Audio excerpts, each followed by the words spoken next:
that those two could not walk hand in hand all the way to the White House. At some juncture, if one is to be a prophet, then one has to come up against structures in society which segments portions of human life, regardless of the prophet politician affiliation, right? So there, even in those instances, the prophet always bends toward right. And so when the question is asked, what shall I do? The relationship is considered. But ultimately, if a prophet bends toward the right, then that has already been settled. That question has already been settled. And so I see this dynamic at play between Jeremiah Wright and Barack Obama. When Jeremiah Wright, of course,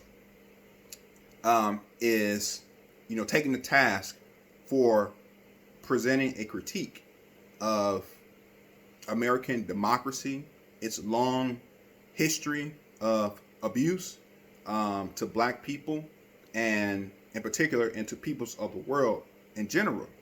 And he comes to a point where he says, "No, we have to stop, singing and dancing in the spirit of Americanism when America does nothing in terms of promoting black interests, but black people are obligated to promote its interests."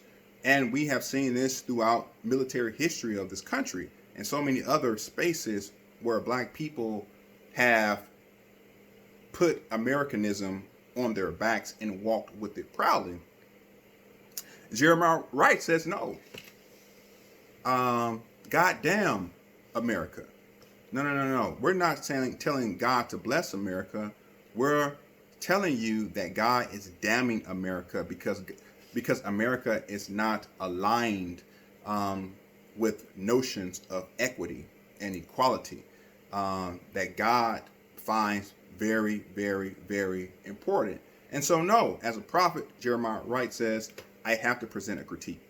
Even if Senator Barack Obama has been in my congregation for over 20 years, I want to be his counsel perhaps, but I have to stand on, sound grounding in this prophetic space. And of course, this is what happens. And Barack Obama comes to the place in his life where he's in that negotiation. And being aligned to that political power, it's almost absurd to think that even if a black person gets into the White House, unless they are willing to lose their lives, hinging that on a prophetic mandate to speak truth to power, it's not likely that transformation will come from that transition. Why? Because individuals that move in those power pockets are beholden to individuals who create such pockets and control certain pockets.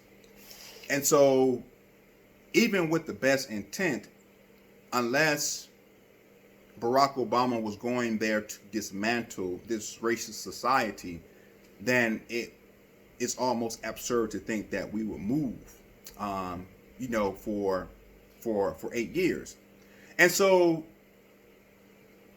we see prophetic rhetoric from Wright in this regard, and we see pimping from Barack Obama. Now, don't walk away and think in small terms, remember you have to connect this to a definitive measure, this statement to a definitive measure. And so when we define pimping, we're talking about positive investment, motivating personally. And so this is the reality of not just Barack Obama, but any person in a position that says that I am willing to compromise XYZ for a more positive investment for motivating me personally. This has nothing to do with anyone else. It's personal. I want to succeed. Well, that's a contradiction of prophetic terms, right? It can't be about the individual. It has to be about the communal aspect. So if right is willing to stand on prophetic grounding, uncompromising in this regard, willing to be scandalized, victimized by the powers that be, I say that he's in good company. This is the tradition of the prophetic forebears. Now, as Cornel West and several others contextualize the black prophetic tradition in terms of trying to locate personalities that best help define when this started. You know, he would situate Frederick Douglass in that conversation as being a forerunner. He would, and so many others would also agree that Frederick Douglass is, of course, in that conversation. Along with Sojourner Truth and Harriet Tubman, Du Bois, King, Howard Thurman, Benjamin E. Mays, and we can go on and on and on about, particularly black intellectuals who fall in this long history of prophetic voice. And this is certainly the case. And we see that with black activists fighting against slavery, trying to dismantle that system. And that's what they were doing. They were attempting to dismantle, not negotiate with it. That's a broad statement and broad understanding. Of course, nuance. There were movements of negotiation, but the essence of it is that there is no negotiation. This system has to be done away with, and this is certainly true. And it helped us get to where we are. And we can discuss other nuances that will help us understand why we didn't move as much as we would like to think that we've moved. But in my research, I stretch it back just a bit further and locate the black prophetic tradition in the life of the slave preacher, not on the plantation and in North America, not spread across, the Caribbean, in a sense, but the moment Africans were shackled together, something substantial happened. And we do know that a variety of peoples came over. So there was no quote unquote unified African consciousness on the continent, prior to the engagement with Europeans. Joseph Holloway suggests that by the 13th century, um, white people were referring to all peoples from Africa as African. And so even beyond this cosmic reality that I'm discussing and that I discuss in my research, there's also this result of that merger, of that development of the slave preacher. So the moment those shackles went on and thoughts, ideals, and ideas were developed in terms of liberation and notions of freedom and the divine and communal space and fighting structures of evil, interpreting structures of evil, all of those cosmic elements were at play in the minds of those first Africans who were shackled together.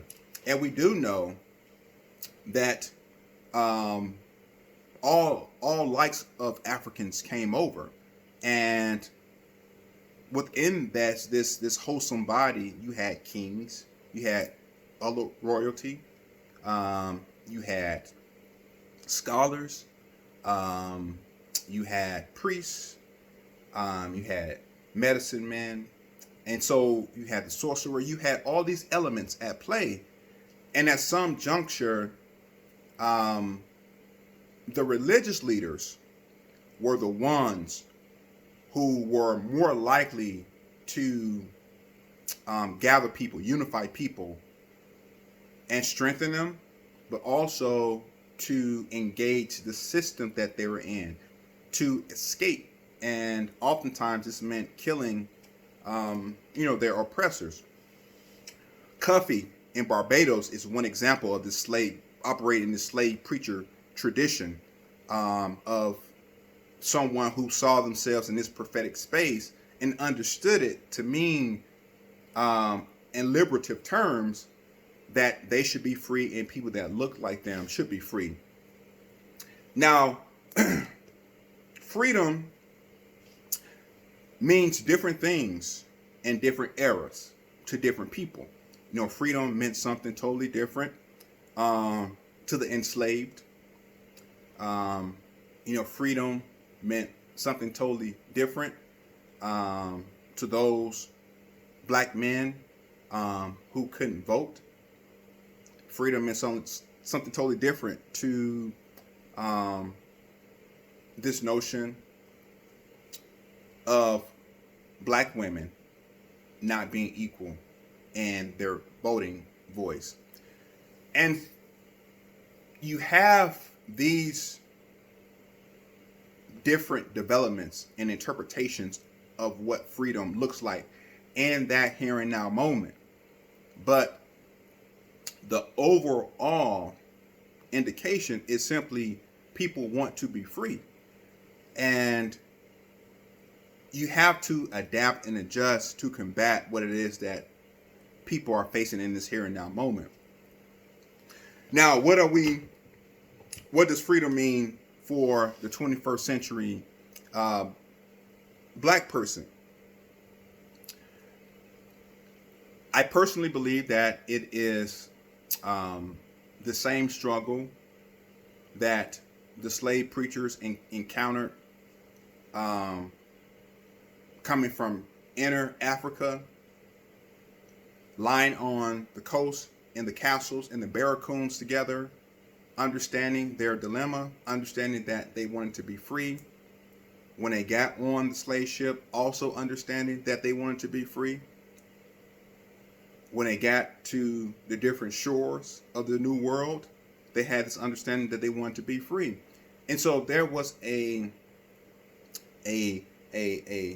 continuum of protest and rebellion from black voices and black spaces saying that I am not who you all think that I am. And this is also amplified by the fact that African slaves appropriated Christianity to help reinforce their notions of liberation and freedom. And so it makes sense that Dr. King would be considered the Moses in this tradition. This person who has been ordained by God to go entail the power structure to let God's people go, to let them be free to worship God, to live out their full humanity without constraints. This is no different from what the slave preacher and how the slave preacher would interpret, for instance, the Exodus narrative. And so that was preached quite often to the enslaved, to instill a certain type of, as Dr. King would say, somebodyness in the slave, that yes, you are in bondage, but you are not a slave. You're only a slave when you agree that you are meant to be what they say that you are. And so for centuries, black people have been pushing back against this notion that black people are inferior, that black people lack the intellectual wherewithal to engage in life and to command certain space and respect in certain social spaces. And this has never been the case. The only case that they were dealing with then and black people are dealing with now is this structure that has been adapted to present a camouflaged version of enslavement. So to a degree, black people are still enslaved. When you have a police officer in 2020 who can murder a man on a live screen and people stand around and do nothing about this, this is complicity at its highest, at its higher standard. And there are purveyors of this system who were pleased to see such acts perpetrated to reinforce this notion of white supremacy and black people being subhuman or less than. And it has to fall into that category because a lot of people would not do that to an animal. An animal has more respect than the black body in 2020 America. And so there is a need for prophetic voice, black prophetic voice, to step up to systems and structures and present a rhetoric that does not negotiate terms, but rather demands that the system be dismantled. The last public speech, prophetic speech that Dr. King would give, of course, was the night before he was killed, April 4th, 1968. So April the 3rd is when Mason Temple encounter, where has this unearthing, and it's as if he's outside of himself and he wasn't feeling that well, but he went and he was very, very prophetic. And there are two things that he highlights as he's closing, and he says that we have to acknowledge, prophets have to acknowledge that we serve a God of history, meaning that at some point God is not a God outside the experience of humanity. So it's not a deism of sorts, but rather God is involved and God is orchestrating things. Not to say that God is causing certain things to happen, like God ordained that happen. That's a different theological concern and query. But we do know that God is moving throughout history making things bend, regardless of what they are, making things bend more toward the prophetic and the right. And so he reassures that despite what black people have gone through, even in 1968, despite what black people have gone through, and King was at his lowest at this point. So beyond 1965, there's a king that America does not talk about. It's whitewashed. But this radical king, in the later years of his life, was very profound and prophetic in terms of how he addressed systems that suppressed black life and human life, as a whole. And once you began to have that type of understanding and that type of delivery, meaning that you are not compromising, you are not open to negotiation, it has to be changed. Well, that's tough rhetoric for the powers that be. And we know what happened to King that next day. He, of course, was assassinated. But what is most fascinating to me about this experience is that King, after he dies actually en route to the hospital, but as people are going through his effects in the room, they find an outline for the sermon that he was to preach that following Sunday, titled "Why America May Go to Hell." This is the prophetic king who understood what he was fighting against. Black prophetic rhetoric, in essence, has always known what it was fighting against, what it was up against. And because of this knowledge, there was no room for negotiation. There was no room for negotiation. And so people had to die to illume this issue, and people had to die to try to dismantle it. And people are dying still, attempting to dismantle it.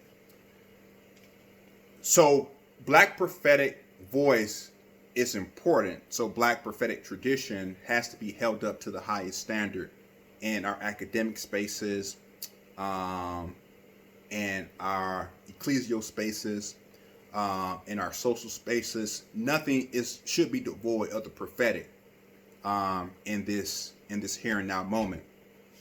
So to sum up, we talked about how to begin understanding the complexity of the subject matter regarding the preacher, pimp, and prophet, and understanding that it is a dialectical tension in between, two rams that can pull a person one way or the other, and this determines where they fall concerning prophetic utterance. And we looked at, of course, historically, that this tradition is situated in the personhood of the slave preacher. And to that degree, I do believe in saying, let's adhere to the black prophetic tradition. But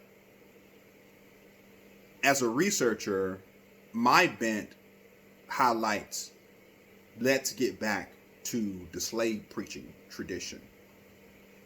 This concludes my lecture for today, for this week, and I hope to see you all on Thursday during our discussion. And remember to remain prophetic and be well.